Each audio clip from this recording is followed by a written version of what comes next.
Today on Filmar Media, we explain the basics of EQ.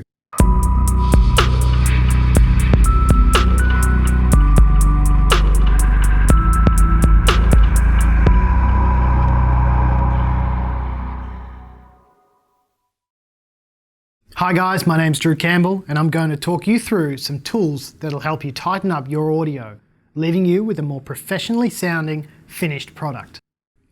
In this video, we'll cover the functional basics of EQ. As we go, I'll apply what we're talking about to my audio, so you can hear what's happening. So, EQ, or equalization, what is it? The process refers to the filtering of frequencies in the frequency spectrum by way of a piece of hardware or software called an equalizer. What they do is alter the frequency response in frequency bands. That's a bit of a mouthful, I know. At the most basic level, you might tune your high and low frequencies by boosting or cutting, like on a car stereo or a hi-fi system at home. Using a software plug-in EQ, this is what my voice sounds like with a bass boost. It starts to sound somewhat woofy and begins to lose clarity perhaps. A quick tip, when there's a lot going on in your mix and it's sounding a bit like walking through mud with your ears, start by cutting out some of the bass. Let's hear what that sounds like comparatively. See how my voice is a lot clearer? It's a lot more hollow, that's for sure. Not a whole lot of body.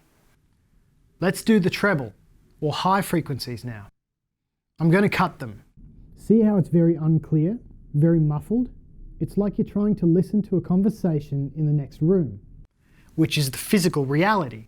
High frequencies bounce off a hard wall and don't really pass through at all, whereas bass frequencies travel through, giving you this kind of sound effect. Now, let's boost the highs. It sounds sharper and can get a little bit abrasive and hissy. A lot of harsh sibilance lives up in this range, like s, and k sounds. The frequencies oscillate at a much faster rate, giving you a higher pitch. Like playing the same note on a piano but going up an octave every time. You're essentially doubling the frequency and so increasing the pitch. Now a couple of key points to note here. Everybody has a different sounding voice. That has a lot to do with your physical makeup. It's like your own audio blueprint. Your voice has what's called timbre, which are characteristic frequencies giving it a signature. It's how you distinguish, let's say, a bird call from a drum or a jet plane. With this in mind, when you're recording a vocal, know that every voice will be characteristically different and could do with different EQ. Second point, there is an optimum band of frequencies that our ears recognize. That is somewhere between 500 Hz and 4 kHz or 4000 Hz. The ear can theoretically hear between 20 Hz and 20,000 Hz, so really it's a narrow band we're talking about. This was utilized for telephones. This is where the presence of talking is. So if you have a clarity in this area, that's the most important thing really. Let me show you what that sounds like. I'm going to cut all the frequencies around that band.